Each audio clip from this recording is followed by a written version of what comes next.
பசங்க நல்லா படிச்சு மேலே வந்துட்டா நான் இந்த ஆட்டோ ஓட்ட வேண்டியது அவசியமே இல்லை. எல்லாம் ஒரு கனவு தான், வேற என்ன. அப்ப சரி. அட யாரு நம்ம பீட்டரா? உன்னியண்ணா நீங்களா? வாங்க. இல்ல வேணாம், நான் நடந்தே போறேன். பீட்டரை பார்த்து ரொம்ப நாளாச்சே. உங்களதான் ஆளே பார்க்க முடியல. ஸ்கூலு முடிஞ்சா வீடு, வீடு முடிஞ்சா ஸ்கூலு, அப்புறம் எங்க வெளியே போகணும்னாலும் நடந்து. அதெல்லாம் பழகிருச்சு பீட்டரே. இன்னும் ஒரு 2 வருஷம் தான், அதுக்கப்புறம் வீட்லயே இருந்துக்கலாம் தனியா. அதை நினைக்கும் போதுதான். அது அப்புறம் நடக்கிற விஷயம் தானே, அதை நினைச்சு ஏன் இப்ப டென்ஷன் ஆறீங்க? சொல்லிட்டேன் அவ்வளவுதான்.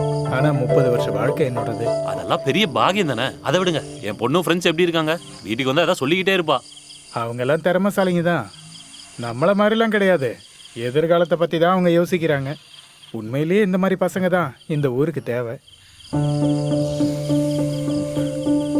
என் பொண்ணு இப்ப உயிரோட இருந்தா அப்படித்தானே இருந்திருப்பா.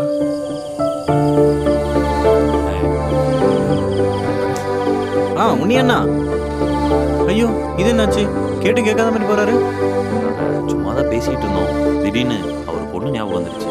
அது இனிமே அவரோட மரணம் வரையும் மறக்க முடியுமா? அவங்க கண் முன்னாடி தானே அவங்க குடும்பமே நஷ்டமானது. இவ்வளோ அப்பாவியான ஒரு மனுஷனை என் வாழ்க்கையில நான் பார்த்ததே இல்லை.